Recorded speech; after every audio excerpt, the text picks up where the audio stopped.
Hello, beautiful people of the internet. Welcome to the Games and Culture Podcast, episode 40. And it will be, this momentous occasion will be marked with nothing but bad news. Unfortunately. We gave them a month because we skipped the last episode because there wasn't much news. Yeah, that's true. Yeah, we did a metaphor review in his place. Go check it out, by the way. It's up Yeah. in celebration of the 1 year anniversary. Needless to say, we glazed that game pretty hard. So yes, please go watch it. Yeah. And honestly, the week after we did the metaphor review, there still wasn't a whole lot of news. And it really just ballooned in this past week of companies doing stupid shit. Yep. Most notably, Amazon Microsoft. and Microsoft. So fun episode. If you're a sadist, Or a masochist or whatever. I don't know. or if you're a CEO, honestly, if you're a CEO, this episode's for you. You might feel real bad about yourself, which is good. I hope you do. Yes. But you'll probably cry to the tears of money. Yeah. Just let's take a couple $100 bills and kind of do one of these. But that being said, before we get into the bad news, before we beat down Microsoft a little bit more, we do have some good stuff to talk about in the things that we've been playing. I'll go first this week because I do want to talk, because there's a game that we've both been playing that we're going to glaze pretty hard, but there's a game that I played exclusively that I want to talk about, and that's Pokemon Z to A. I did finish it. And I have some mixed emotions on it. I do think that this is a significant step up from Scarlet and Violet. Which, I mean, that, to be fair, the bar wasn't hell for that. Yes. Yes. I do think that this is still a lower point for the franchise. In a lot of ways, I like it more than Legends Arceus. There's a lot more battling, obviously. Battling, it feels a little bit more close to the traditional Pokemon games where there's lots of battling and stuff like that, with the fun mechanics of being able just to walk up and catch a Pokemon from Legends Arceus. But what Legends Arceus did that I liked that Legends Z-Day doesn't do is, like, there's virtually no exploration here in Z-Day. Lumiose City is very, very small compared to all 5 biomes from Legends Arceus. It even feels small compared to I like the second DLC for Scarlet and Violet, which is crazy. But yeah, and the fact that they try to, like, make the wild zones certain climates for the Pokemon doesn't change the fact that you're still just straight up in Lumiose City. If all the buildings are frozen because I'm in the ice area, it's still buildings. So I really wish, I was talking to a friend of mine over last weekend, and I was telling him I really wish that you still got to go to the other cities. Maybe not the routes in between, but go to the other cities, and each of those cities had different climates. Like there's a mountainous snow city that you can catch ice type Pokemon in. There is a city where the gym is, like, it's like kind of like up on some, like, hills and stuff. The gym leader there is a rock gym leader. Just put the rock Pokemon there. Like, there's way more stuff they could have done here to vary up the environments that they just chose not to do. And then there's also the elements that were made less fun. Like, there's no riding Pokemon in this. Like, you literally have to run everywhere in the city. And granted, there's fast travel, which does help, and there's the fast travel points are plentiful. Let me be clear about that. However, it'd just be really cool to ride on my fucking Manectric, my Alpha Manectric that's fucking huge. That'd just be cool, Game Freak. The thing that you had in past games, like, that'd be cool. So I mean, I did enjoy the game, but there's definitely still some frustrating things. So instead of being improvements over Legends Arceus, it kind of just feels like a side grade, if not a little bit of a decline. Will it be my most disappointing game of this year? No. Pokemon has redeemed themselves from that spot, but I do wish that there was just more done here, especially when the story is legitimately good. This being a sequel to X and Y legitimately saves the game in a lot of aspects in my mind, and they do it really, really well. But then even that's undermined by, like, no voice acting, and there's some, like, really emotional cutscenes in this game. I think that's the biggest issue with Pokemon. You said something that they just chose not to do it, and it's a lot of the cases. They just choose not to do it. It's not that Pokemon doesn't have the budget to do this. Oh yeah. Well, the games aren't getting the budget, so they are doing the best with the budget they have. But there's no reason why they have a budget that small. Yeah, for sure. Like Like, Pokemon games should be, in my mind, like the Final Fantasy level stuff, like with cutting edge graphics and, you know, because you have unlimited money. I mean, I read a thing that said that Pokemon Legends ZA, all it needed was 200,000 copies sold to make it turn a profit. That's not That's like nothing. that's It sold nothing. it sold 5.3 million copies in its first week. That's Like, nothing. That means these games are like extremely profitable, and even if we doubled the budget, right? You still would hit that and it would still be incredibly profitable to do so. mhm. Like it's. That's so frustrating, dude. I mean, even if like enough people just kind of threw their hands up and said, I'm done. Even when we cut it in half and said, enough people are like, I'm done with Pokemon. This is not quality stuff anymore. That's 2.5 million. They still make profit. Like it doesn't change anything. Yeah. Like there's but it's just ridiculous. Like why is this franchise like just being basically it's they're trying to get blood from a stone and like they're just bleeding it. That's not that's not a phrase, but it's just not giving what it needs. Yeah. It's greed is damaging Pokemon hard. Even though I mean, really, it's not actually physically, but it's reputationally. I feel like it's being damaging and hard. I don't even know if it's greed necessarily. I think Laziness. I think at a certain point it's complacency. I truly believe that Game Freak doesn't want to make Pokemon games anymore. And so they just need to be given it needs to be given to a new developer. I know it's always been Game Freak, but it doesn't always have to be Game Freak. There's tons of studios that are hungry to make a Pokemon game. Hell, fuck it, Nintendo. You just got your patent attempt thrown out. That's not a story we're covering today because we just couldn't fit it in. But yeah, the patent of capturing monsters and using them for a battle got threw out of the Pal World lawsuit. So fuck it. Give Pokemon to one of those developers. And I promise you, you're going to end up with a Pokemon game that is going to exceed everybody's expectations, which wouldn't be hard to do at this point because they're pretty low, but still. I mean, even not giving it to someone who like a competitor type of studio. Can you imagine a Pokemon game made by Monolith Soft? Yeah, or Intelligent Systems. Uh-huh. Like there's tons of people that would take the Pokemon name and be like, this is an honor that is beyond anything that our company has ever worked on.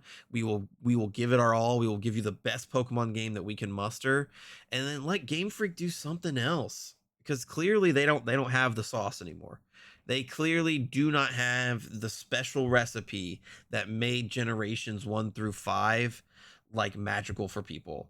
Like they like and one would argue, well, like there's tons of people that would argue that like Gen 1's the best, or Gen 3's the best, or Gen 4's the best, or Gen 5's the best.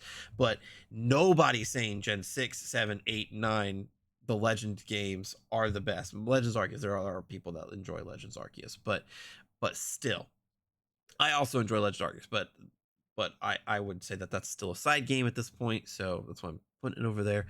But like, just be better. Just be better. Because you literally have the most profitable IP ever in your midst. Like, you think that would be an honor beyond honors. You think that you'd be like, this game has to be perfect. I just at the end of the day, I just wish Nintendo would do something about it because they don't have full control of the franchise. That's No. one of the issues because Nintendo doesn't have this issue with any of their other franchises. And they put out a stinker every once in a blue moon. Like the Mario sports games had their issues from with there. But it seems from what we saw that Mario Tennis Fever, looks like they fixed it. It looks like okay, we took it to heart. We're fixing the issue. They want to make their in the mainline stuff about like Mario, the 3D Mario games, the Legend Zelda games. Yeah. They never had a quality issue. Yeah.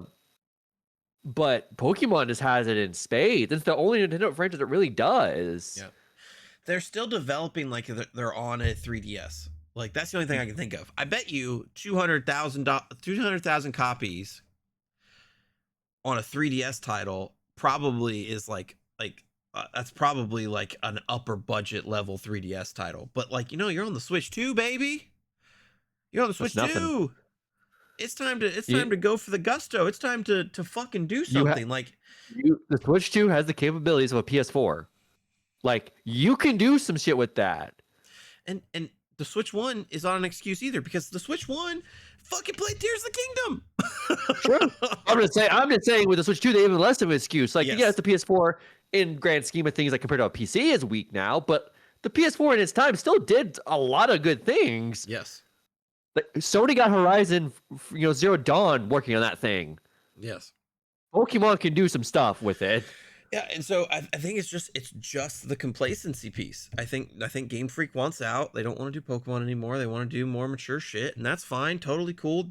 That's a tale as old as time in video gaming. Fucking Insomniac couldn't make Spyro forever. Naughty Dog couldn't make fucking Crash forever. They moved on to more advanced things, and that's fine. But Pokemon is a cornerstone of the franchise, arguably a bigger cornerstone than, say, Mario or Crash or Spyro.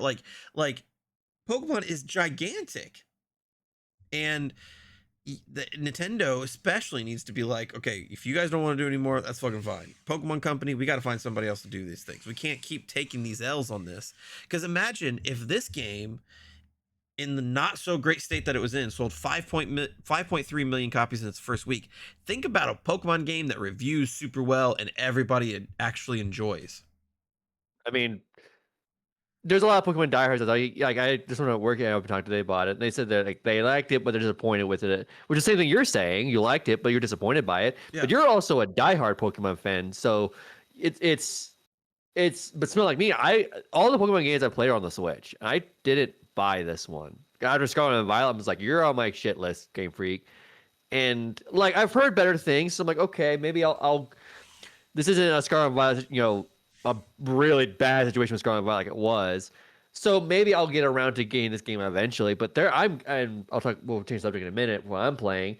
But I'm just swamped by so many games right now that are better and worth my time. So I'm like, I'm just gonna play those instead. I'm still working on Silk Song, and I want to get that finished before Metroid Prime 4 comes out next month. So like, I don't have a place to squeeze you in, Legends ZDA. And Yeah.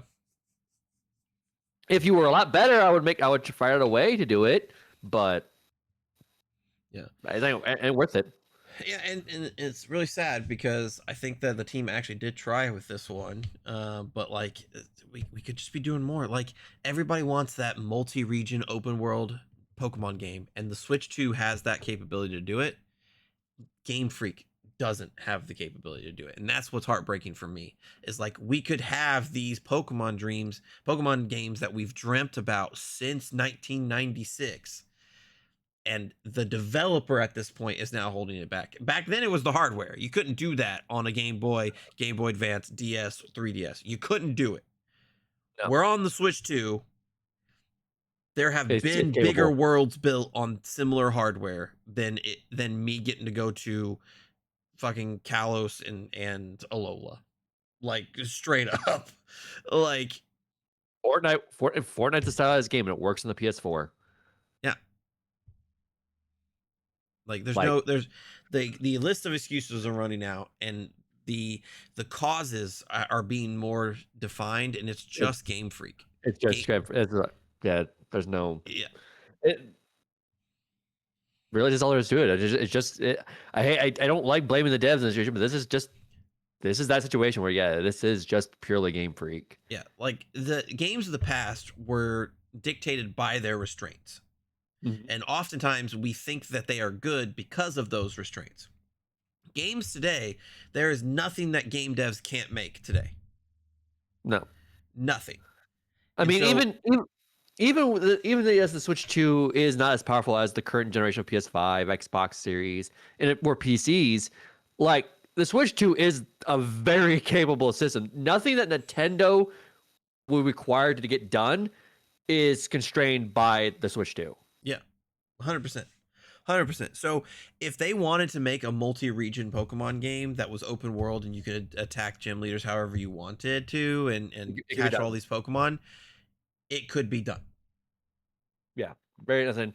You don't because obviously Pokemon will never have like a realistic art style that would Yeah, eat up system resources. So like there's ways Nintendo knows how to optimize very well. They're one of the best at it in the industry. There's ways you can get this thing a yep. dreams come true on the Switch too. It's It's just just Game Freak doesn't. yeah, Game Freak's holding them back at this point, and that's so sad to say, because like you would think again, you would think if you were handed the world's biggest property that you would just be like, this is an honor beyond honors. We're gonna fucking work our asses off because we understand that this gravy train will never stop, but we also understand like this there's a certain level of power that we hold by holding the world's biggest IP, and we want to honor like that like the thing that comes to my mind is Insomniac being handed Spider-Man and going, we're going balls to the wall. We love this character. We're going to show that we love this character. We're going to show why this character matters. And then that came through in the games. And now they're doing it again with fucking Wolverine. Like these Pokemon games just lack the passion that was there Mhm. for like the first 10, 15 years of Pokemon. And then now that we're on the last 15 years of Pokemon, nothing. There's no passion at all. Yeah. Let's turn this turn into a Pokemon rant session. Yeah, I know. I know. Sorry. Is there anything else you're playing? Yeah. So Besides, besides, yeah, I think there's two games that we're playing right now. I started Outer Worlds. So far it's pretty good. okay.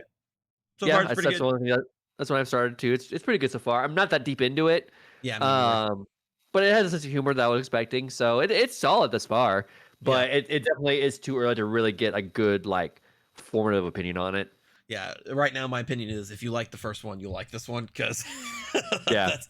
I like do feel like I really think, a notable improvement though. I feel like the gunplay is a lot tighter in Outer yeah, Worlds 2, so that was really nice to feel like right out of the yeah, gate. So yeah. but the bigger game that we're playing, that we're gonna spend a few minutes glazing because my fucking god, dude, it's Dispatch, Oh my fucking god, so good. Dispatch.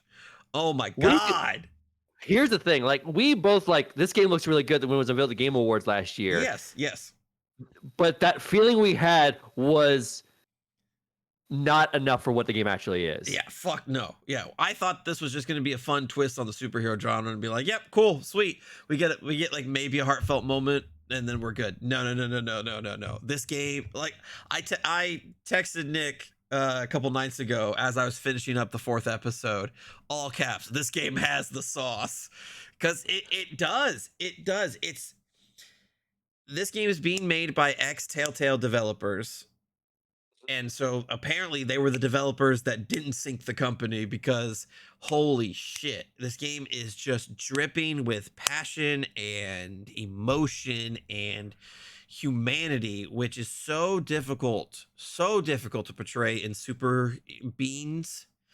Just ask Zack Snyder about that one. That's DC um shit anymore. yeah. But it's just so good. It's so good. We're gonna be doing a review for it, so we're not gonna go into like the choices we made. We don't even know what the choices we each other have made yet because we want to say that for the review. Yeah. Because I'm almost guaranteed we made some different choices.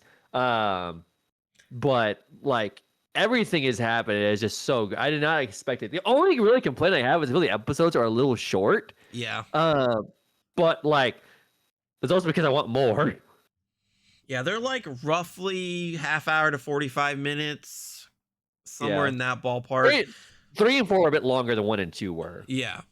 Yeah. So, But but my fucking god, the sauce. The fucking sauce.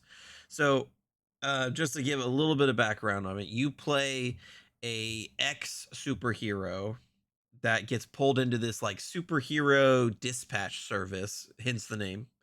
yeah, And so you are sending these superheroes to answer calls and stuff like that, and that's the gameplay. But it the stories unfold a very telltale way where you're choosing things, people remember your actions going forward, those kind of things. And so not only do you get like this great redemption story and kind of finding himself out of the protagonist who's played by Aaron Paul. So like this game is star studded.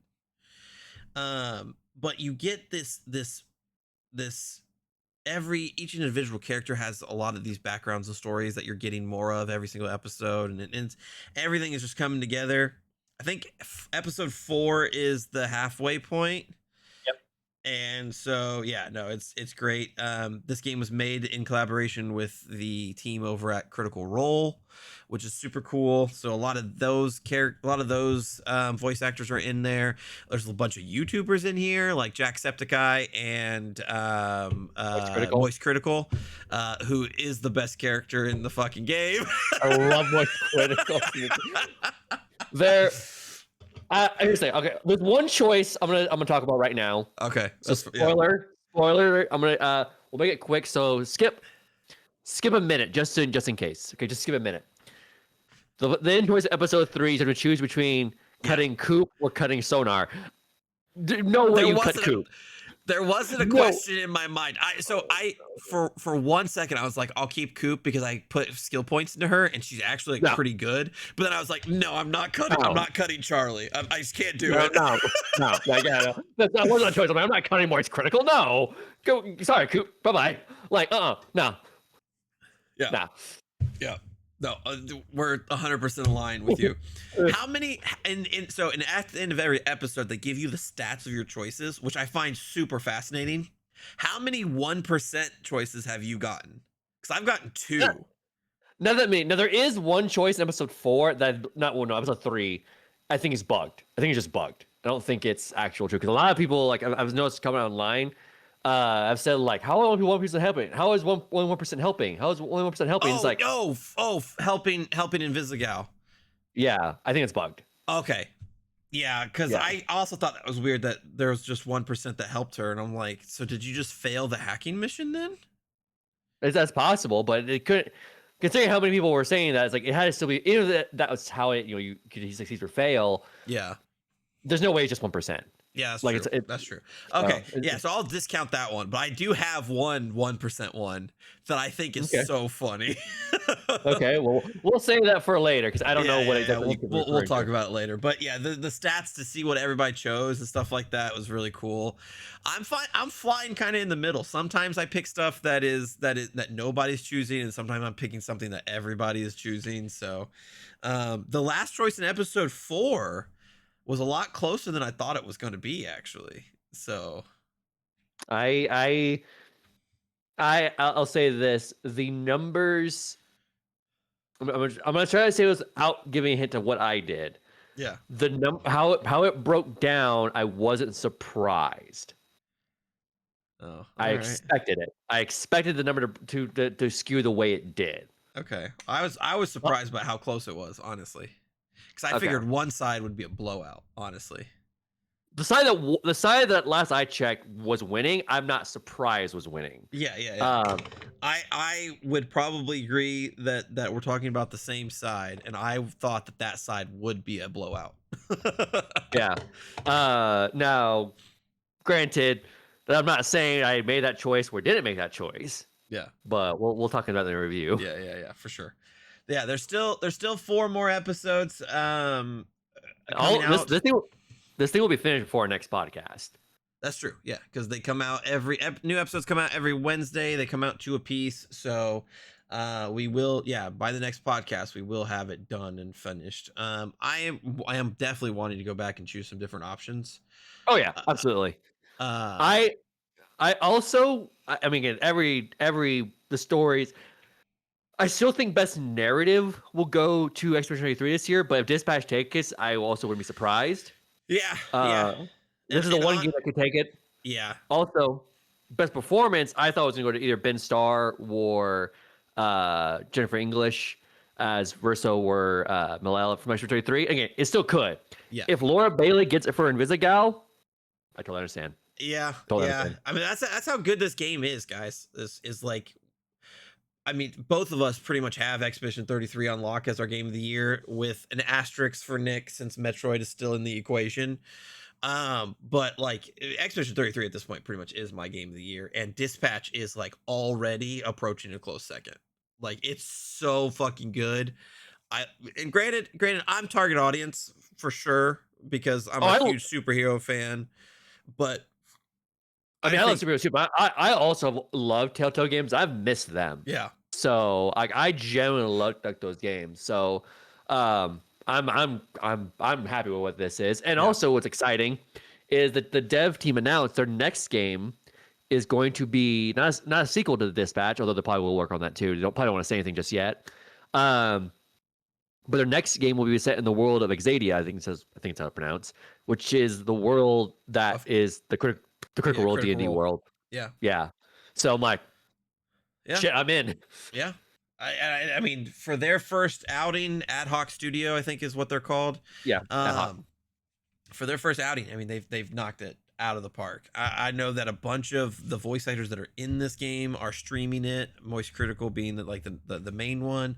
Like this game is phenomenal. I just bought the regular version and I played the first episode and I upgraded to the deluxe version to have like the art book and stuff like that because I was like, nope, yep, we're sold. Deluxe immediately just because like I was telling him like I think I'll want it by the end of this, and I was right. And also those comics also you get for completing the episodes have some very interesting details about characters. I'm like, oh, okay, Yeah, that makes sense why they did what they did. yeah. So very, very cool. Very, very cool. I cannot recommend it enough. Dispatch is available on PC right now.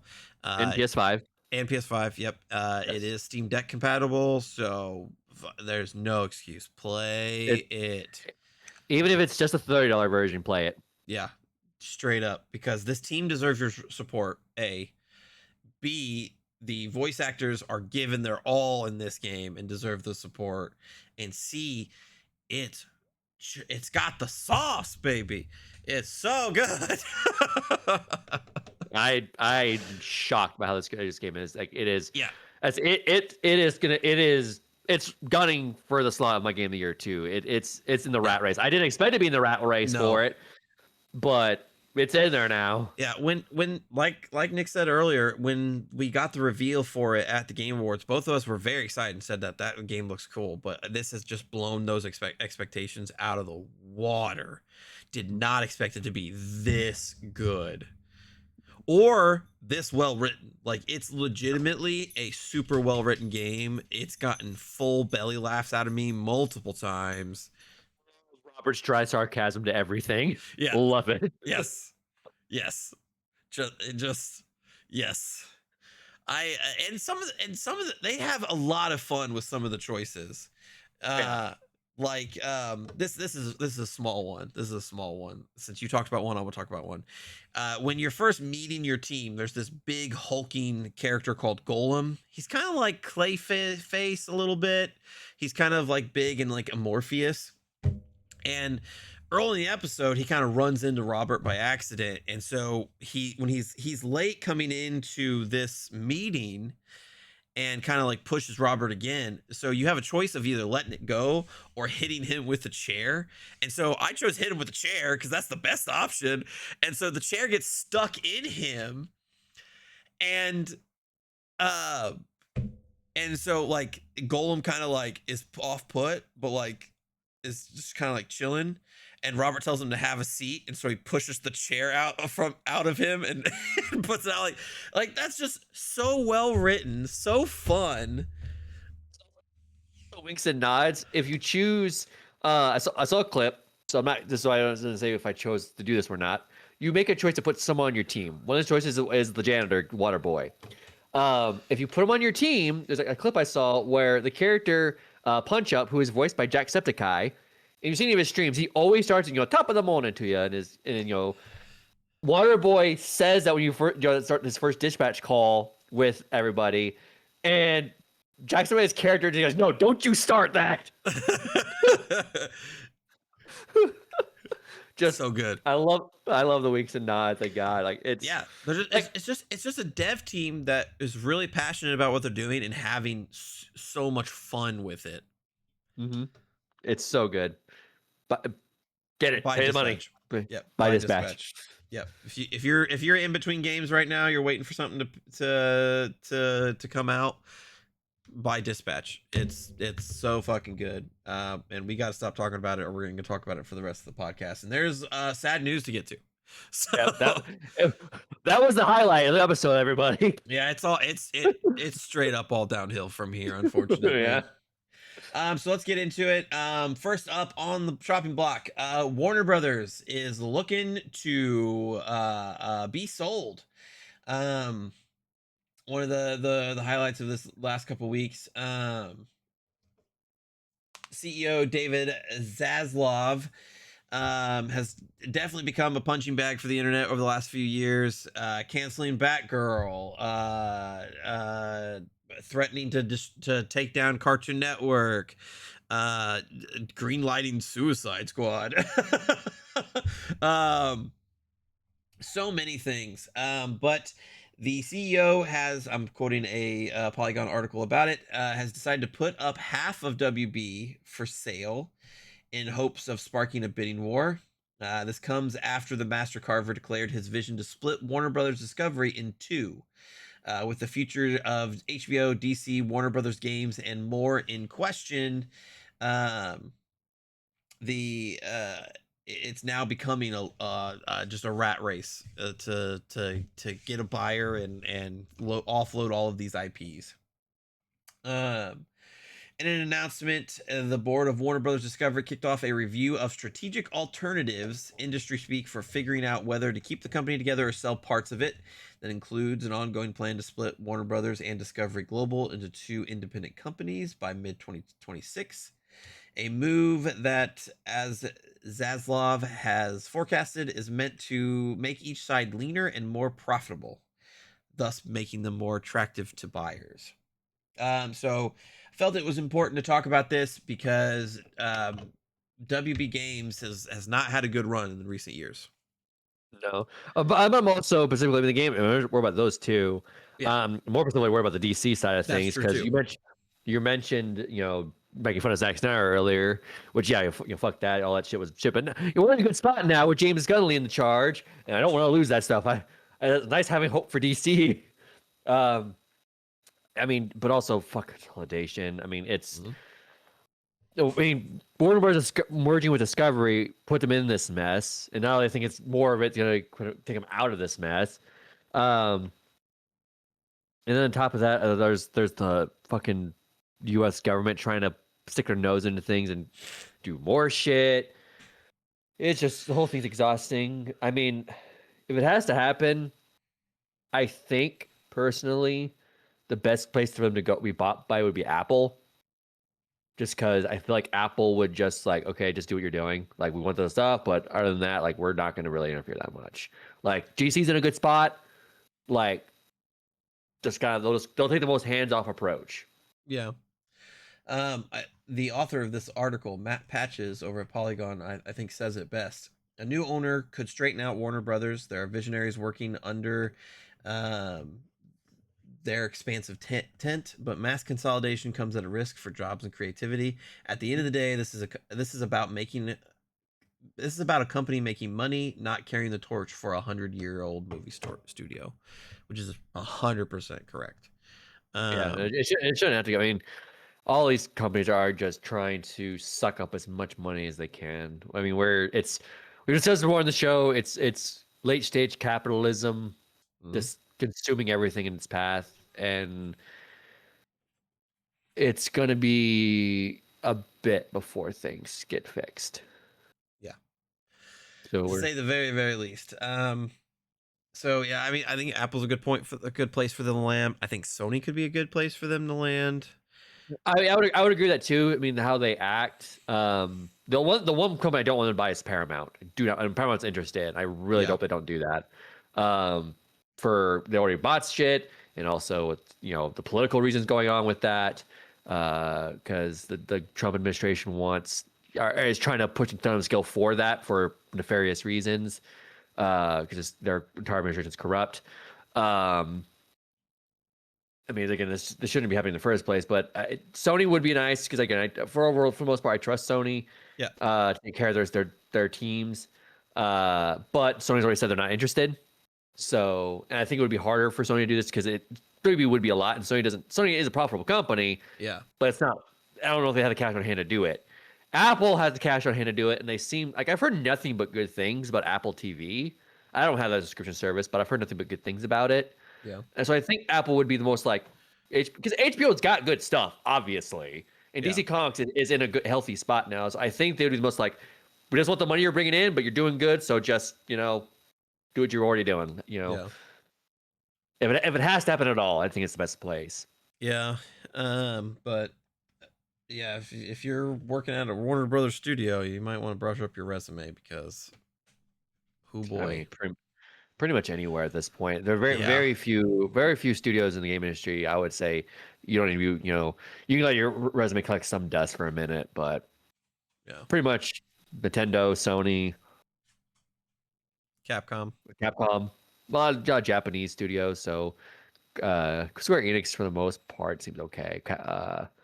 But Microsoft, EA, Yeah. maybe American Well, Wounds, no.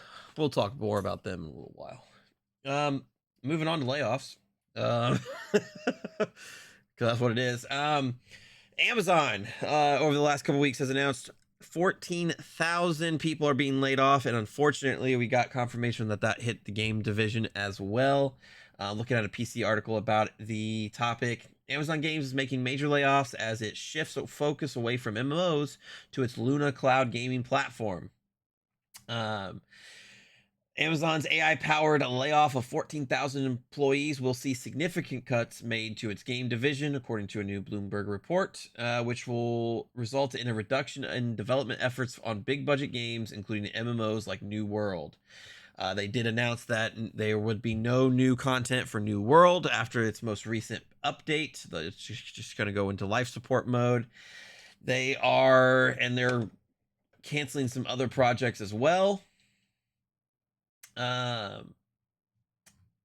This just sucks. The Bloomberg report cites a memo sent to Amazon Game employees by Steve Boom, Amazon's vice president of audio, Twitch, and games, which was confirmed and shared in full by Variety. In it, Boom says that the layoffs are part of the sweeping cuts at Amazon, but also represent strategic changes that go beyond what is happening company-wide.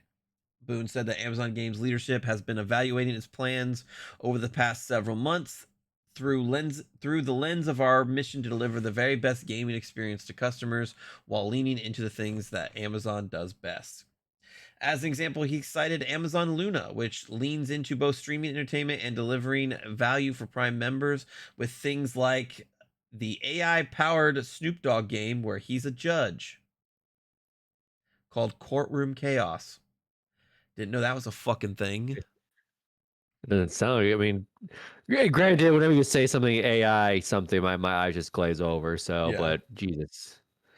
Anyways, things are less rosy on the big budget side of the coin, according to Boom. While we're proud of our successes in first-party AAA game development and publishing, we've made the difficult decision to halt significant amount of our first-party AAA game development work, specifically around MMOs within Amazon Game Studios, including making significant role reductions in our studios in Irvine and San Diego, as well as our central publishing team. So, despite the cuts, Boom said that Amazon is continuing to work on a new Tomb Raider game with Crystal Dynamics, which made 2 rounds of layoffs earlier this year, and an open world driving game being made by Maverick Games. Like I said, New World is being shuttered. And yeah, so unfortunate for the people over at Amazon Games. Honestly, Unfortunate for everyone who's involved in yeah, that, even the people who are just working in the warehouses for them.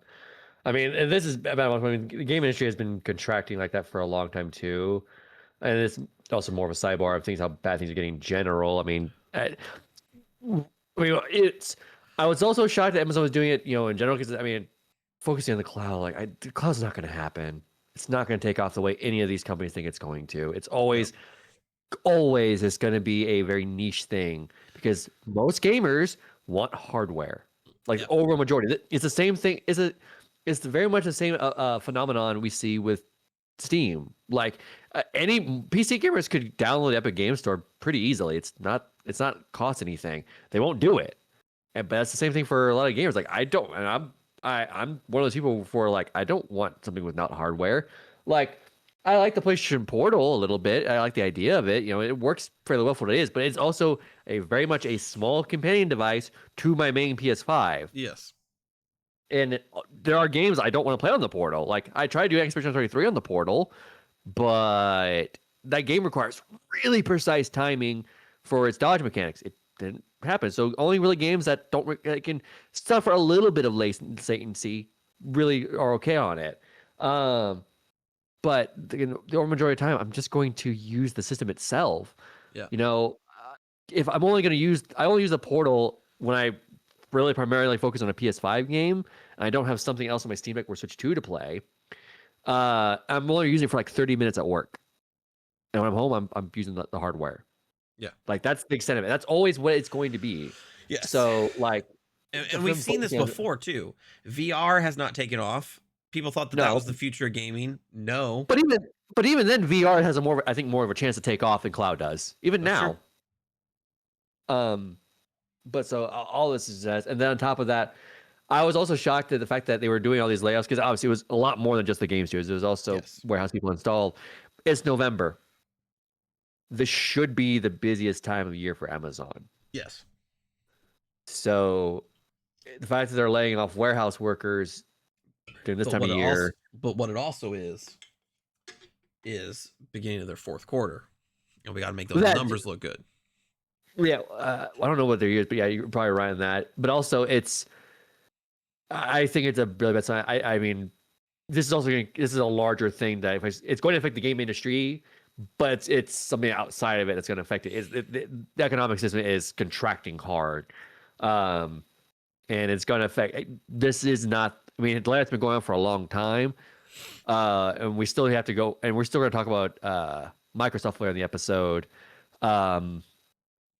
But this is not the last of layoffs we're going to see. It's going to get it's going to be a bloodbath soon. I honestly expect multiple companies. Honestly, I really don't think maybe Nintendo will be the only one who doesn't in January. Massive layoffs, but for a lot of companies. Yeah, probably right. Speaking of layoffs that are probably coming on, let's talk about EA. Looking at a PC Gamer article about it. EA employees are being reportedly mandated to use AI, and they suspect that it's being used as a justification for future layoffs. As we discussed in our, well, go ahead, read the article. Go ahead. Were you going to read an article? Yeah, but you can go ahead. No, go first. Okay. So yeah, the generative AI wave has tech companies foaming at the mouth to get in while the getting's good, and while that may be creating a disastrously large financial bubble, it is also changing the way companies operate. Microsoft has made it no secret that AI is non-negotiable for its employees, and it seems that EA is following suit, according to a report by Business Insider. The report states that EA's C-suite has spent the past year urging its nearly 15,000 employees to use AI for just about everything. That includes AI training courses, an internal chatbot called Reef GPT, and full-on task automation. One anonymous employee in the report, a former senior QA worker at Respawn, said that AI was able to perform a key part of his job, reviewing and summarizing feedback from hundreds of playtesters, according to Business Insiders. He was then laid off in April, and the report said that he suspects AI integration is related. I mean, it's as we talked about in our last news episode when we talked about EA getting bought by the Saudis. That they were going to get leverage with a shit ton of debt, and this is a thing of it that they think they can cut a lot of corners. Yep. And use AI to try and make that, and use AI to cost save to get that money back.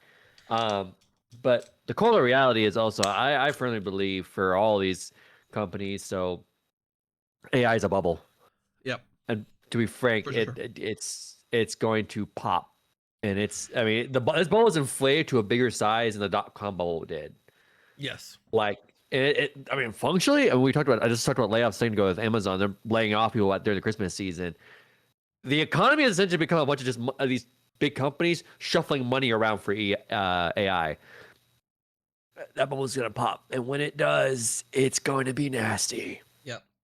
And all these little devs, all these companies like EA, who thought they could cut costs and all this shit because of AI, are going to to have so much hurt coming to their way for it. Yep. Um, the fact that generative AI tools necessarily improve workflow seems to be a dubious proposition. An Upwork study found that 77% of workers reported that AI tools added to their workload despite Huh? confidence from leadership.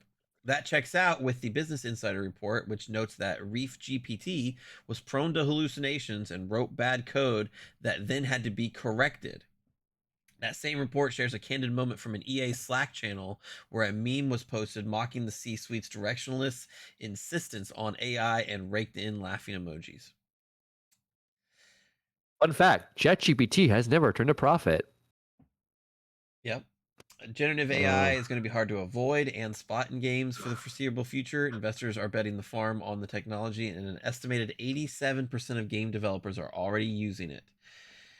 It's a spurious justification for layoffs, one of a depressingly long list of bad excuses the game industry has come up with in the 2020s. Yeah, What happens when you bet the farm and you lose? you lose It's the not farm. gonna be pretty. You lose the Hmm. farm. And yeah, I mean, that's the thing. This isn't something that is going to make work easier. In a lot of cases, it does make work harder because the AI is not us. The AI does not have the creativity. It does not have the passion. And so when these hallucinations pop up, yeah, you're just doubling the work for employees that you're eventually going to lay off. And we've already seen what AI gaming looks like. It's terrible. Nobody wants it. And so it's just amazing to me that companies like this are still like, yep, no, we're gonna do it, even though nobody wants us to. We're gonna do it. I mean, they'll learn a lesson, but unfortunately, the biggest thing is when they learn that lesson, it's also going to hurt a lot of people as well. Because I mean, as I said, it's them doing this money scheme, handing money to keep things afloat. That's what's propping the economy up. Yes, So when it pops, it's going to take everything with it. yes, and there's no way that it's not gonna happen. No. Because I mean, you compared it to the .com bubble is so relevant because nobody thought that bubble was gonna pop, and then it did. Hmm. And So honestly, AI is it's a larger bubble now by just numbers, and also it's a less I guess useful technology. Like at least the .com, we still use .coms today. It still had a functional purpose. AI it is just a hallucinating algorithm. That's all it is. Like it really is not going to have that much wrong of a purpose. Like we have purpose, for upscaling things. There's some things it has, but in the way they want to use it, that possibly doesn't exist. yeah, my problem is not with AI as a whole. My problem is with generative AI and using it Yeah, to replace things like creativity or humans or anything like that. Like AI upscaling has done wonders for games that wouldn't work on systems without it now can work with it. Like I think there's lots of like medical things that AI could be useful for. I think there's lots of learning things that AI could be useful for, but it's when we give the control to the AI and tell it to do this, make me a video game. It that's where the trouble is because that's not the way that it it has no works. it has no vision. Yeah, it has no vision, it has no passion, it doesn't have experiences that drive a narrative of the game or drive a character arc of a game. Like when these teams of developers are making these games, they are drawing from their collective experiences through life and it's being pushed into the game and out to the world. Do you think the people that wrote Expedition 33 haven't experienced loss, haven't experienced love, haven't experienced hardship? You'd be stupid in saying that. And that's why They also, that's why those emotions and those themes ooze out of that game is because they were felt by the people that made it. yeah, the machine doesn't feel it, and that's from a story point. From a gameplay perspective, do you think the finale of Split Fiction could be done by an AI to have that type of thinking of how to do that kind of crazy stuff? Yeah. No, there's no way. You need someone with a vision. Like I want to do something weird, uh, and do what it takes to pull it off. An AI is not going to think of that because you can't think of anything original. Yeah. It would just draw from a million different sources and generate something that possibly could be inoffensive, but most likely would not be amazing. So AI stupid, don't use it. It's stupid. If you're a developer watching this, fight back. This is why as many as of you need to unionize as humanly possible. Just like the voice actors and the writers and the like in-person actors, like game devs need to start hitting the strikes and unionizing and get protections Agreed. from AI. Agreed. All right. Let's talk about Microsoft. Let's talk about Microsoft. The rest of the show is Microsoft. We're at the end. So I'm calling it now. We're at the end of Xbox. get out your stomping shoes because we're kicking a dead horse. Literally. So Xbox is dead. There's no rhyme or reason to, there's no proof against the matter anymore.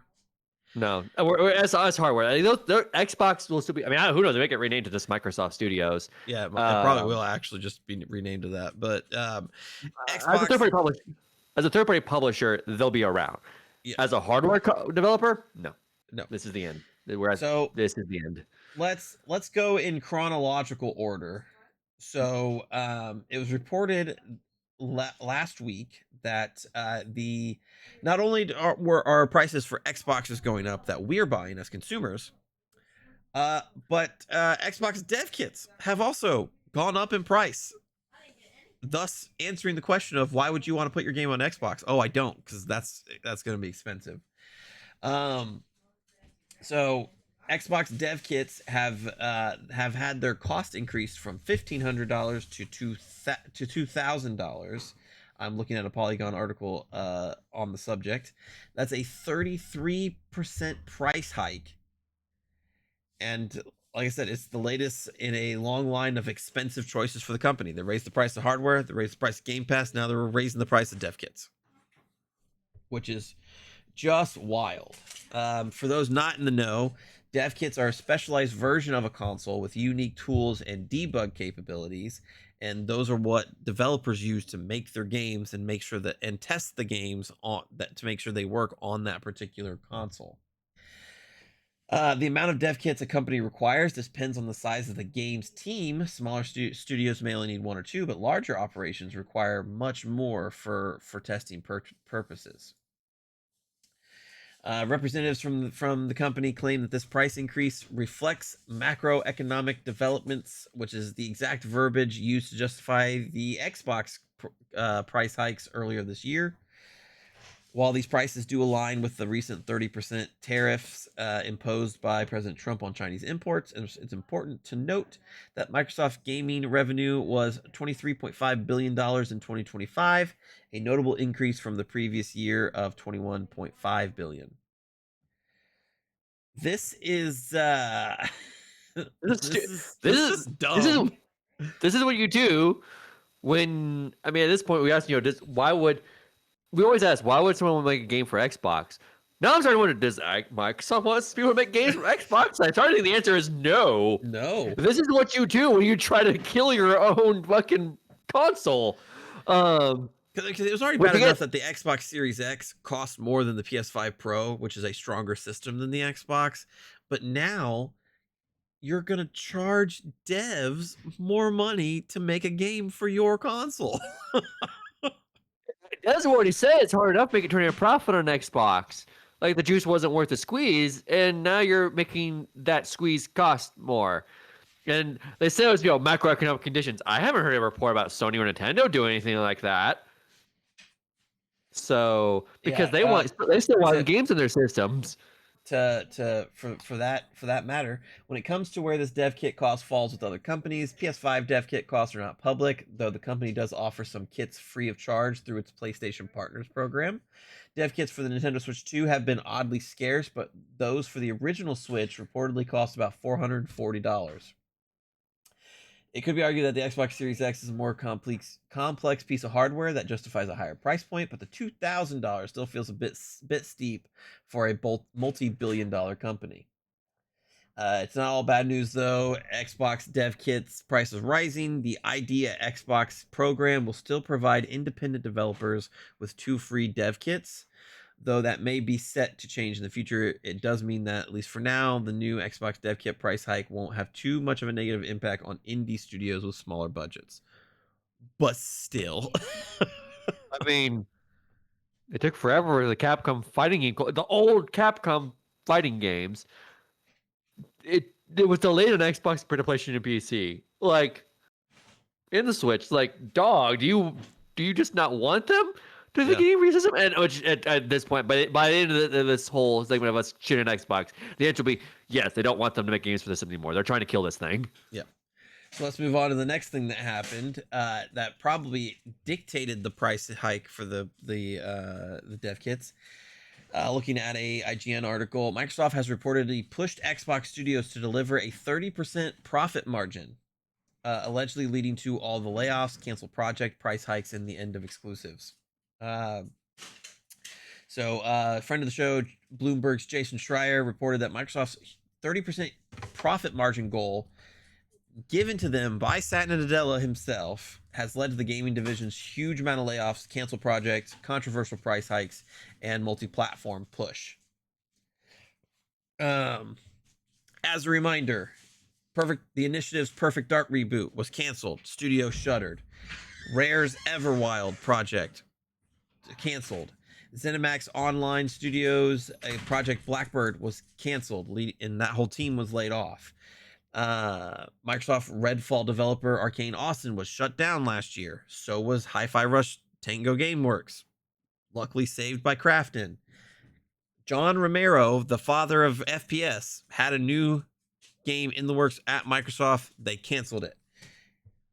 All of that stuff seems to be because Satya Nadella asked them to turn a 30% profit. And that explains a lot of the moves that they've been making. Prices go up for Xbox. Prices go up for Game Pass. Prices go up for Xbox dev kits. They're trying to squeeze out as much profit out of everything they're doing right now to hit that goal. Spend $70 billion of Daddy Microsoft's money. That wasn't a gift. That was a loan. And they want it back with interest. If you wouldn't have done it, you could have just stayed a little pet project like that. Yeah, it's on the books that Microsoft wouldn't pay attention to. They would just use it as a pet project. But now you spent that much money. Now Microsoft's like, no. I want you to start making money now. The problem is, this 30% profit margin in the game industry is ridiculous. Yes, I was about to say, Bloomberg said that the average profit margin in the video game industry is anywhere between 17 and 22%. Over the past years, Xbox has hit 10 to 20%. I was going to say, from what I heard, I could be wrong, but I saw there's only 2 companies that get past that 17 to 22%. Steam and Nintendo. Steam is actually blowing that number out of the water. They're at 60% profit margin, but they're a private company. They really don't do a whole lot of like game making. They're making their money off of just running Steam. Yeah, that's the most. They're not making hard. They make a little bit of hardware with the Steam Deck, but they're not like full on crazy hardware like Sony is or Nintendo is. And they don't make games that often, so they're not really spending a lot of overhead. The Nintendo's at 29%, so they're close to that margin. But Nintendo also is a master at really not going to hog on their budgets in budgeting correctly. So, and they're one of the few people selling their console at not nearly as large of a loss too. That's why they like using the older hardware, is because it's cheaper to get, thus they are making more off of the console. And so when you have the Switch, which is the 3rd best selling console of all time, if they were even making $100 off of the Switch, which probably in these later years it was probably much more than that. I mean, that's billions of dollars worth of profit off of just the system, not getting into the games and all of the profit leaders that come with a video game console. But that's it. Everyone else is in that range. And it's like, and as you clearly said, Microsoft also has been coming in a little lower than Yes. in that range. To So to put it into the light with direct competition, Sony's PlayStation division achieved a 16% profit margin in Q1 of fiscal year 2025. not even the greatest competitor got into the normal range. Yeah. A competitor that's having a stellar console generation as well. IGN reported that recent comments from Xbox President Sarah Bond, who said the next gen Xbox console will be a very premium, very high end curated experience, uh, more than likely means that that there's not gonna be like a home console Xbox. No, that tells me it's good. We all see what the Rogue Ally. If you all see what the Rogue Ally, I cannot talk. Blech. The Rogue Ally X is. Yeah, that's what's going to next Xbox is going to be like. Yeah, It's something like pretty much. that. It's just gonna be a PC So, with an Xbox logo on it. so, and at that point, I mean, I heard estimates, these are rumors, so again, take it with a grain of salt. But more than likely, something like that would be more than what the Rogue Ally X is. So you're looking at $1,200, $1,300. Just Yeah, buy a more than PC at likely. that point. Just buy a PC at that point. Why would you buy something like that? Well, I mean, I think these will just be PCs that just have Xbox marketing on them. So Yeah, but at that point, just buy a normal PC that's true. that you can customize yourself. Uh let's get into the final nail in the coffin. The final nail that Yeah, this is about, shows us exactly what Xbox is focused thus far. Breaking as of a week ago, Halo is finally coming to PlayStation. Halo Campaign Evolved is a full top to bottom remake of the first Halo game, releasing on Xbox, Steam, and what's that logo with a P? PlayStation. Um, in 2026, and yeah, that's. got I it. mean, that was the last one. That's it. There ain't no more. There is no more saying that. Well, this game's not going to come over. No, anything and everything's coming over. Yeah, Like, I'm a little surprised Halo was announced before Starfield, but Starfield's a matter of when now. yeah. When Starfield coming, like at this And point, like, honestly, I wonder if it's even going to happen because they're like, no, Starfield's not going to make us enough money. I mean, that could be, but I doubt. I mean, they're playing Microsoft Yeah, Flight Simulator over there, so like that's at true. this point, and they've already said at this point, Halo's day and date now. They've said that Halo is day and date now in the future. So like, there's nothing. Like, it's over. Like, this is Sonic going to Nintendo. Yeah, It's over. Why the fuck would you buy an Xbox at this point? yeah, Like, yeah, Sony's put Helldivers over on Xbox. They'll give you a crumb here and there, but the live service game that Helldivers is big for them, but it's not God of War, The Last of Us, Spider-Man. It ain't those, yeah. and those ain't coming. No, no. So it's over. The closest Like, thing this that you is get is if you buy one of those new fancy Xbox PCs, you'll get Wolverine 2 years after launch. like, But yeah, no, it's over. The console war is over. Over. and this, Especially with Sarah Bond saying that exclusive games are antiquated, which is so fucking dumb. Nintendo It's says over. hi. Yeah, Nintendo's gigantic wallet says hello. Yeah, Um, like there's no more.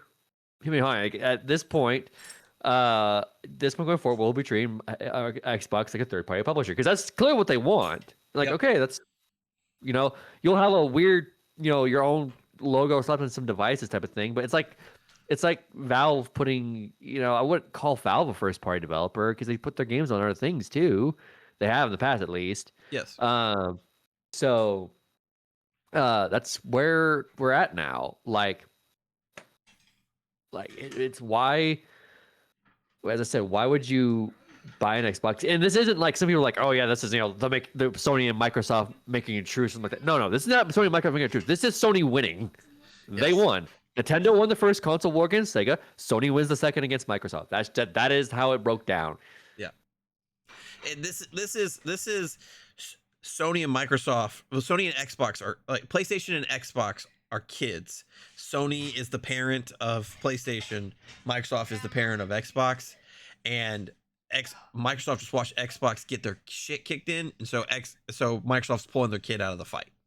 Like that. That's just what it is. Um, Under no circumstances has Xbox ever beaten PlayStation. No, 360 came close. The 360 came close. I'll give them that. The 360 Yeah, came very close, but but they lost like, in terms of hardware sales. I think software sales they did kind of make it up too as well because a lot of Call of Duty was made on the Xbox 360. So yeah, that was their strongest situation. But that was it. that was it. Like their best generation was neck and neck with Sony's worst. Yes, because Ever since, like, let's call it what it is. That was their worst. The PlayStation 1 sold more than PlayStation 3. The PlayStation 2 still the greatest selling console of all time. PS4 has outsold it, and so has the PS5. Well, the PS5 is on its way. I mean, it's going to do it the next 3 months. It will do it through this Christmas season. Like the PS5 will outsell the PS3 through this Christmas season, so it's set in stone at this point. The momentum's too strong. So like, yeah, that was your best thing you could do. Was their worst. Like every cycle you fought them in, you got shellacked. Yeah. Like this was just, it's over. Like and the sad part is it didn't have to be this way. No. Leadership at Xbox is atrocious. Open invitation to Phil Spencer, Sarah Bond, Matt Booty, come on here because you guys are all fucking terrible at your jobs. Fucking terrible at your jobs. For Sarah Bond to say that exclusive games are antiquated when that's how Sony fucking kicked your ass is crazy to me. It's something a sore loser says after they got their ass kicked. Well, it just doesn't matter. No, you lost. That's why you lost, because it sounds corny. And again, the excuse of, yeah, I get the digital era, the people with their digital libraries during PS4, but no one had digital libraries on the Switch going into it. And look how it did. Because at the end of the day, you build good games, people will buy it. Yeah. And Xbox has a army of studios. Has had an army of studios this entire time. They've not made a good game since like 2010. You have some things here and there, like Hi-Fi Rush. I think Outer Worlds 2 is up there, but we're at the point now with them. It's like they have too much. They have too much, where they're collapsing under their own weight. If they didn't buy Activision, we wouldn't be having this conversation. Xbox could have continued on in obscurity in the bottom line notes of Microsoft's P&L every year, but then you spent $70 billion and Papa Microsoft's like, give me my money back, kid. And I saw someone point out, it's like, yeah, that's kind of what feels what happened. It doesn't feel like Xbox bought ABK. It feels like ABK bought Xbox. Yeah, a little bit. Like it's the Call of Duty show over there now, and like it just was not something that was ever going to pan out well. So here we are. I mean, it was so weird because I watched the Halo trailer on the PlayStation, YouTube channel, which like I kind of have to, and just hearing seeing the ding of the PlayStation logo come up, and then just hearing the I'm like, what? Yeah. It just feels wrong. You had said too to me that the page is already up on the PlayStation Store as well, right? Yep, I wish listed it on the PlayStation Store. I thought it'd be funny. Like I'm gonna get it because I it's gonna feel so gross to see press square to reload, but it's gonna be funny. But I mean, like that's the state of things, and so I think we have to cap this conversation off by kind of looking at like what we think the future of Xbox is at this point. And for me, it's they're gonna lean into PC hardware that's gonna be made by somebody else. Mm-hmm. They're gonna do this publishing thing. They're gonna release their games on PC and PS5, maybe sometime Switch 2. And I think what the most unfortunate part is, I think we're gonna see more massive rounds of layoffs from Microsoft Studios. I think January is gonna be a bloodbath there. I really do. I think January will be a bloodbath. I mean, it's mistakes are made. I mean, I genuinely, I don't understand why Phil Spencer has a cult of personality he does, because to me he's never done anything to like truly bring Xbox back in the race. And at this point, very clearly he'll never will. Yeah. I mean, he didn't stop the destruction of Xbox. He just delayed it. Yes. But he could have saved it. There was ways to save it. Yes. And he didn't. Like, it's I don't know. It's just a mess. Like in their we said before, their little campaign of like, this is an Xbox, this is an Xbox controller. No, what the fuck it's not. It's a PlayStation 5 controller, you dingus is. But you ran a campaign trying to say that's what this was. Well, when everything's an Xbox, nothing is. Yeah. And that's what's been proven. Yeah. Now there is no Xbox. Yeah, and for me, I 100% agree with you. Phil Spencer did the right thing of saving the Xbox 360, fighting for the Red Ring of Death repairs and stuff like that. And then when he took over as CEO or president or whatever the fuck his role is, I think about all of the projects that were mismanaged, like Halo 5, for instance. The first big outing on Xbox One faltered. And then there's just like no games ever on Xbox One. Like, you're buying up all these studios, but then why are you not making games for your console? But even on Xbox One, you mentioned Spider-Man earlier in the thing, how good, Sony made it. Marvel went to Xbox first. And they said, no, we're going to focus on our own stuff. What stuff? Like, what's at that time? What stuff? Forza. So that's the only thing that has a stable release schedule over at Xbox is Forza. Mm-hmm. But especially at that time, they didn't have anything. So how do you say no to Marvel? All they did wasn't stupid. Like, Marvel said, "Oh, you want to make a game with us? Hey, Sonic, want to make a game? Spider-Man, please. You want it?" Yeah. Well, I mean, and they also said no to Guitar Hero and some other games. Destiny. Yeah, they said no to Destiny. Like, that one's the most surprising one to me, because like, you had already worked with Bungie and knew what kind of shit they were gonna be able to make. Like, but yeah, like, and the ironic part is now that Microsoft owns Guitar Hero, because it's an Activision property. So we've come full circle. But yeah, no, I mean, the future for Xbox is just super bleak from this point on. I do think that they're gonna make more money, obviously, because they're putting their games on everything. But like, if you're a dev working at Xbox, I'd recommend getting your resume brushed up, because if you're at one of those smaller studios like Undead Labs or Double Fine, like, those games do not make enough money for a third-party publisher to release. That's why you don't see fucking Rockstar releasing indie games. That's why EA's originals program is literally just Haze Light. I mean, like, Keeper didn't do that. Keeper's not doing very well in the numbers. Actually, neither is Outer Worlds 2. Outer Worlds 2 is a solid game. Like, and it's not doing super hot on Steam as far as I'm aware. Like, it could be Game Pass effect, but again, there's just so many things that have gone wrong, and so many things that they control, that Xbox controls, that might get damaged in this mess they've made themselves. As we bring it kind of full circle, we started talking about WB earlier. All consolidation does is destroy things. It's all it's done. Yeah. So, looking at Outer Worlds 2 on Steam, all-time peak players is 16,780. That's currently playing. So this is prime time. This is a weekend. So that is their new peak. Game that released this week, Arc Raiders, is an extraction shooter.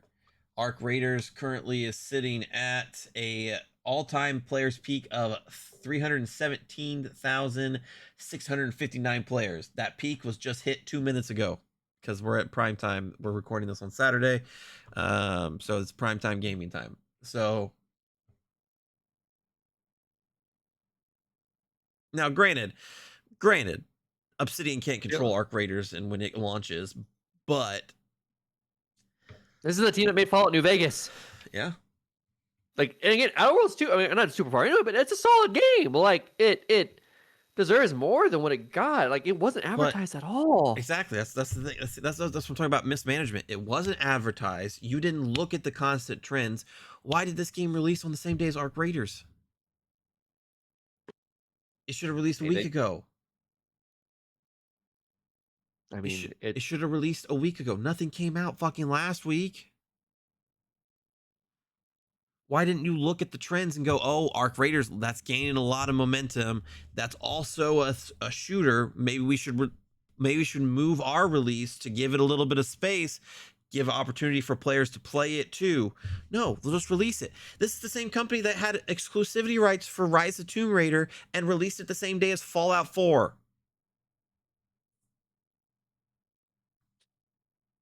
Like, it's just mismanagement at all upper levels. Phil Spencer, Sarah Bond, Matt Moody don't know what the fuck they're doing.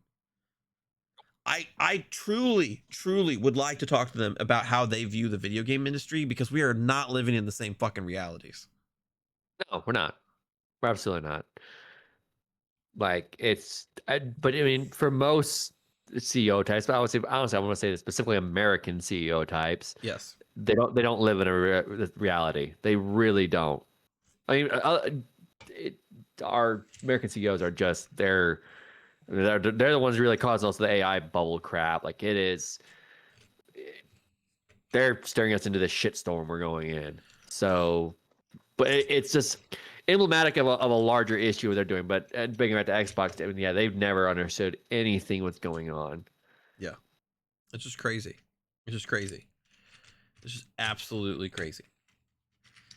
And ultimately, who this hurts, it's not fucking Phil Spencer or Sarah Bond and Matt Booty. They're gonna have jobs. Like, Satya Nadella will find them a new place in Microsoft if Xbox goes under. Like, it's not them. It's the fucking developers, man. It's the people that go into work every single day and give their all, only to have that all ruined by somebody that makes 50,000 times more money than them and does it and knows 50,000 times less than them. Mm-hmm. You know, like, so if you're a developer that works at Microsoft, whenever we have these conversations about Microsoft, we are not shitting on you. You guys are still, doing the best that you can under the situations.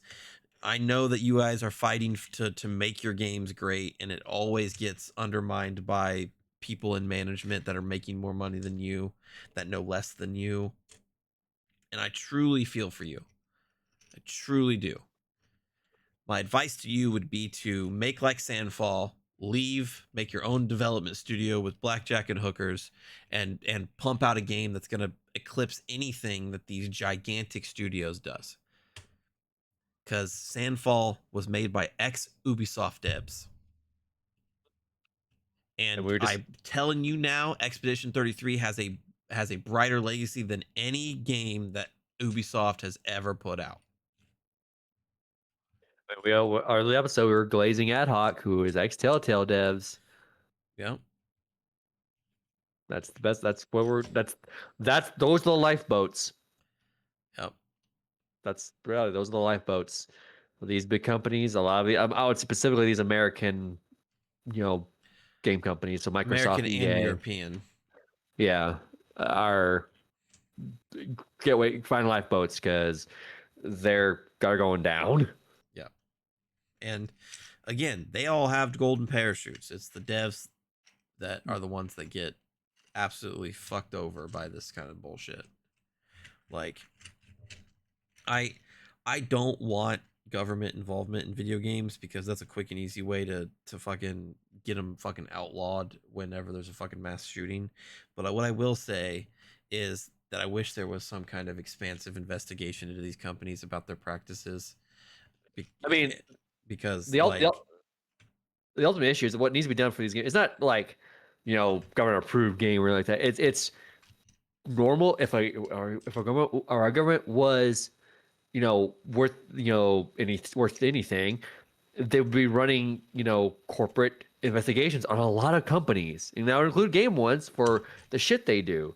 there needs to be tougher regulations just on all these things. Private equity is number one, because of how they do it. Because this type of shit, as I mentioned, I mentioned when EA was getting bought, private equity has come in like a cancer, and like a lot. Chipotle, people complain about that all the time because how you know, their portions have gone down, yet their prices have gone way up. A lot of food bases, but it's the problem in the game industry are not. Obviously, the situations specifically are unique to them because of what they do, but the types of situation they are not unique. Yeah. Like it's just happening across the board. And again, if our government was worth any shit and not ran by the people doing this shit, we would have, ways to stop them. A capable government wouldn't have allowed Activision to be bought by Microsoft in the fucking first place. It would recognize, no, this is bad. This can turn out bad. There's no way this is getting well, and not allow it to happen. But we allowed these knuckleheads to take control of the system, and now the system is crashing. Yep. So, no, heart goes out to any of the devs that are caught in the middle of this because it's not going to go well. And honestly, next message goes to Sony: keep your head on straight. We do not need the return of PS3 complacent Sony. Just because you're the only person in the market doesn't mean that you run the market. No, I mean there is a risk. I don't think they're going to be as bad as Sony as the PS3 generation, just because I do think because of Valve in the PC market, they know a bad move can send people over there. They're in a better position obviously with Xbox not existing at all, but it can still happen. So I think that will keep them at least a little, in check. My guess is the PS6 will cost $600 when it first comes out, which would put it back to where the PS5 price was. But in the grand scheme of things, now the times are 20 years later. The times are different. Yeah. So that's actually wouldn't be a bad price for a PS6.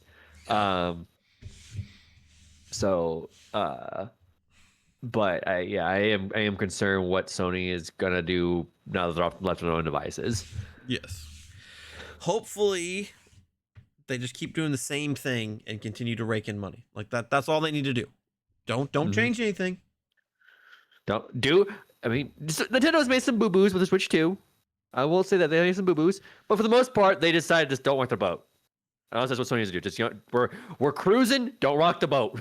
Yeah, just keep it moving. Just rake in the money. Don't change anything. Just keep raking in the money. Put out good games, make good money. Like that's all it needs to be.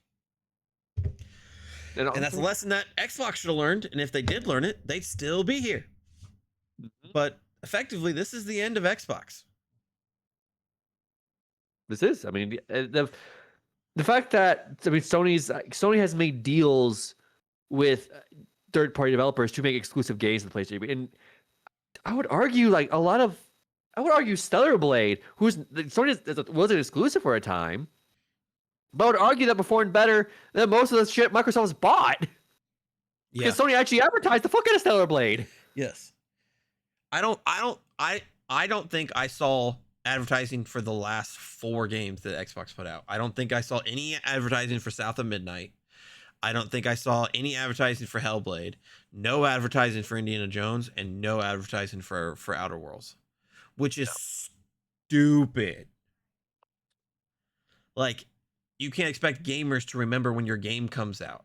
Like, if they're excited for it, they're gonna remember it. But you can't only rely on the people that are already bought in. You have to buy people in.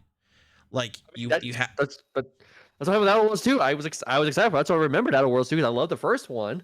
But like, I'm running running a podcast with you. Like, of course I'm gonna be aware of these things. Yes. Like most people are not gonna be like me. You need advertisements. Yes. And especially for fringe games like the 4 that I just mentioned. Those are none of those are Xbox heavy hitters, and the biggest among those is Indiana Jones, which is a property that hasn't been good since the 80s. No. That's it. I mentioned Stellar Blade a second ago. That's not even owned by Sony. So it doesn't get. All they had was the publishing rights for the first game, and it did better than all those. A niche game that no one heard of did better than fucking Indiana Jones. So they're just releasing these games out to die. Like Sarah Bond saying that exclusive games are antiquated. It's because you didn't know how to do them. I've mentioned this before, and I think this is like Sony and Nintendo know how to advertise because they're entertainment companies. Like Sony, Mhm. Nintendo, let's call them an a toy company, but you make video games. That's all you do. Sony has their hands in a lot of pots, but all those pots are music, anime, movie making. These are all entertainment things. So their main core of their business is PlayStation. So entertainment. They know what they need to do to get butts in seats. You give people part of their money. Microsoft, like we mentioned before, Microsoft's primary business is not entertainment; it's enterprise. Most offices run Windows. My job, I use a computer often. All those computers my work has use Windows. I'm Yep. sure you work on a computer. It runs Yep. Windows, I'm Yep. assuming. It runs Windows. Mhm. That's where Microsoft makes their money. They don't really advertise that type of stuff because people just need it. So they're trying to approach gaming with that same mentality. And it's like that's not what this market is. Yeah. Not even close. Not even fucking close. And yeah, it's just amazing. It's just amazing to me that a $1 trillion company can't advertise for a video game to release it so that as many people as possible play it. Like, And arguably, and I haven't played something midnight, but you've had good things to say about it. yes. And the little bit of Indiana Jones is pretty good. Again, I really liked Outer Worlds 1. Like, and Outer Worlds became a cult darling. Yes. Why was Outer Worlds 2 advertised? Yeah. Yeah. Like, and as people mentioned, we'll take it to something like one trailer, dropped, here and there is not full on. We're talking like put the shit on buses, put billboards, Yeah, whole ad campaigns, not one ad. Yeah. Ad Yeah. campaigns. Commercials on Yes. on ABC, Fox, during a football game. Yes. Sony does that because they know that's where people are and go, hey, put those thoughts in their head and go, huh, that game seems interesting. I go, should check it out. Microsoft doesn't do that. Like, you ain't gonna get anywhere without those casuals. And I like the little I've played about what's doing a lot. It's very funny. I'm concerned about Obsidian now because it's not clearly those numbers aren't doing so well, and Avowed didn't do so well either. I'm worried about them because I think they're Microsoft's best studio. Yeah. Yeah, I mean, like I said, if you're working at Undead Labs or Obsidian in this case, or Cinemax or Double Fine, like you're not going to be pulling in the numbers that a third party publisher wants, like especially when that third party publisher has Call of Duty. Mm-hmm. The crowning gem in their ensemble is now Call of Duty. It's not Halo anymore. That's why they were like, yeah, fucking put Halo on PlayStation. Who gives a fuck about that? We got Call of Duty. That's gonna make us all the money we need. And so if you're one of those smaller studios, like fucking State of Decay 3 is not gonna pull in even a percentage of the players that play Call of Duty. Does that make it a lesser game? Of course not. But on Satya Nadella's budget sheet, it's definitely gonna. Mm-hmm. Just complete boneheaded move after boneheaded move after boneheaded move they've done, and Yep. a collapse that a lot of people. I mean, I don't have like a lot of fond memories attached to the brand of Xbox, but like a lot of people have fun, especially people our age have fun memories of the Xbox 360. Mm-hmm. Like I have some, but I was more of a PS3 person back in the day, which it's fine. But like even then, I think I've said this before too. I think the 7th generation of consoles was one of the best because the Wii, the Xbox 360, and the PS2 were all fairly close to each other in terms of console sales, and also a little bit close in terms of software sales. So they were like, we got to fight for every single dollar we get. So the games they're putting out, I mean, Microsoft had some good games back then. Halo 3, the Gears of War trilogy, Mass Effect wasn't exclusive. Elder Scrolls Oblivion wasn't exclusive.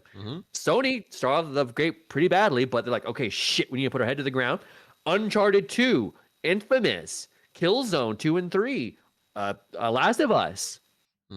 They turned their ship around. And Nintendo, I mean, I think they lost a little bit of their step by the back of it, but Mario Galaxy, Metroid Prime 3, Smash Brothers Brawl, Wii Mario Sports. Kart Wii Sports itself. like so much good came out of that because they were all fighting for every single customer they could get. That changed. Yeah. Nintendo found their own lane, and Microsoft just kept stepping on rakes, and Sony's just like, I guess I don't really need to try that much anymore because where you go to Xbox? Sure. Well, I think that's the thing. I think that kind of diminishes what Sony does. Sony kept trying. I think that is the thing. Sony did take risks and kept doing the same thing, just did it extremely well. Yeah, I mean, I would say that for the PS4 generation specifically. The PS5, it does. I don't think they're anywhere near as bad as PS3. Some people make them out like they're as bad as the PS3 generation was. I don't think so. But there is a little bit of laurel resting in the PS5 generation for Sony. Yeah, for sure. But I can't blame them when you're a competitor. They're the one that should keep them in check is literally just stepping on rakes every other day. No, I agree. But yeah, it's the end of Xbox, ladies and gentlemen. Beautiful people of the internet, it is the end of Xbox. If you are currently playing on an Xbox console, first off, next strategy. How the fuck did you find this podcast? We've been shitting on Microsoft for like a year and a half now. Second off, happy to have you here. Third off, go out and buy a PlayStation or a PC. Yeah, do something, but prepare an exit strategy because Microsoft is. Yeah, that's like 100% true. I'm sorry to say, like I don't know how your digital library and your Xbox, if you've been buying games on it, are going to carry over to another platform. They typically don't. Nope. They won't. I'm going to answer that right now. They won't. No. And if you have Game Pass, then your library is going to be gone when if you have to leave, or they shut down Game Pass down. It's one of those things of the best time to make the move to a new platform was yesterday. Second best time is now. Yep. That's where you're at. Bright side is you have a whole bunch of great games waiting for you when you do. Spider-Man 2, God of War Ragnarok, Stellar Blade, Returnal. And hey, the games you liked on Xbox, well, guess what? They'll be on PlayStation as well. Yeah, eventually. Some of them already are. Yeah, some of them already are. So Halo will be. So yeah, Band-Aid ripped off. We finally got it. But damn, didn't think it'd lead to the end of Xbox either. But here we are. So, I mean, that's all the news we have this week. I mean, the end of Xbox is a pretty big news story. So, let us know in the comments. Are you sad to see Xbox go? Question mark. Are you already firmly on PS5 or PC, or are you planning to convert if you're playing on Xbox? Are you fucking playing Dispatch? Because you should be. Let us know in the comments. If you take anything from this episode, play Dispatch. Yeah, that's the number one thing. Let's bring it back to Dispatch. Let's end on a good note. Fucking Dispatch, man. Fucking Dispatch. Anytime I see Sonar's name pop up in the subtitles, I know I'm gonna get some shit that's gonna put a smile on my face. Every single time. Every single time. So good. Go play Dispatch for the love of God. Cure yourself of the negative news cycle by just playing a fucking good ass game. And that good ass game should be Dispatch. Man, poor Blueprints. Because not only did they just have to watch two titans of the indie industry, Hades and Silksong, duke it out in front of them, and then like a fucking superhero, like Superman flying in and crashing in the middle of the fight, is Dispatch. Fucking now throwing hands with Silksong and Hades, and Blueprints are just sitting there going, "Fuck, man." I was something for a month. I will literally cry tears of joy if Demon School comes out next month and is on that same level, and we just get Blueprints just gets pushed down again. Like, is there a world where enough great indie games come out that Blueprints gets pushed out? Hope not. He doesn't deserve. The guy who made it doesn't deserve that. But like, damn dog, I'm sorry. You had an indie game of the year unlock, and then there was no, you don't. Well, first Silksong was like, "No, you don't," and then Hades was like, no, you don't. And now Dispatch is like, no, you don't. And he's God going, dang. I dropped from first to fourth? God Like, damn. damn. But yeah, let us know in the comments if you're playing Dispatch. Let us know what choices you've been making. We'd love to read about the choices that you make. Try to avoid spoilers for anybody that hasn't played it quite yet, though. And we will see you in the next video.